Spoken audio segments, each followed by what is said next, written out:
প্রথমেই আমার পশ্চিমবঙ্গের সমস্ত সাধারণ মানুষ তাদেরকে অনেক অনেক ধন্যবাদ, কৃতজ্ঞতা জানাই। এত আশীর্বাদ যে আপনারা করবেন, আসানসোল দক্ষিণের মানুষ আমাদেরকে এত আশীর্বাদ করবেন আমি ভাবতে পারি না, আমরা ভাবতে পারি না। আর আমার কার্যকর্তা ভাইরা বোনেরা, কর্মী ভাইরা বোনেরা তো আছে, তাদেরকে আলাদা করে কি বলবো, তারা তো আমার পরিবার। কিন্তু আজকে একটা বিশেষ কারণে এই মেসেজটা করছি।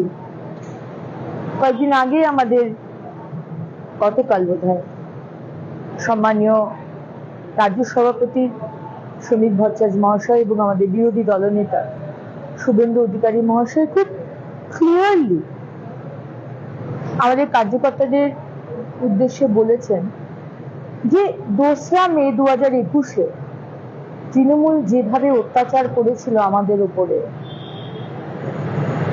সন্তানের সামনে মাকে ধর্ষণ করা হয়েছিল, বাবার সামনে মেয়েকে ধর্ষণ করা হয়েছে, ভাইকে খুন করে মেরে গাছে ঝুলিয়ে দেওয়া হয়েছিল, বাড়ি ঘরদোর জ্বালিয়ে দেওয়া হয়েছিল।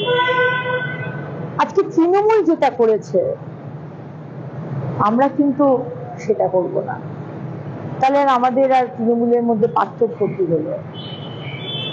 এবং খুব ক্লিয়ার মেসেজে আমাদের রাজ্য সভাপতি বলেছেন, আমি সেই মেসেজটাই আমার আসানসোল দক্ষিণের সমস্ত বিজেপির কার্যকর্তা এবং বাংলার সমস্ত বিজেপি কর্মীদের কাছে বলতে চাই যে আমি জানি এটা খুব আবেগ, এত বছর বাদে সরকার হয়েছে, এত অত্যাচার, কিন্তু তৃণমূল যেটা করেছে আমরা সেটা করব না।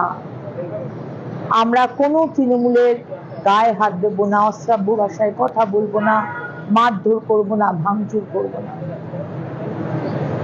আর যারা এতদিন তৃণমূল করে এসে ভাবছেন জার্সিটা বদলে নিয়ে বিজেপির ঝান্ডা হাতে ভাঙচুরটা করবেন আর দোষটা আসবে আমার কার্যকর্তা কর্মীদের উপরে, আপনাদের সতর্ক করে দিই।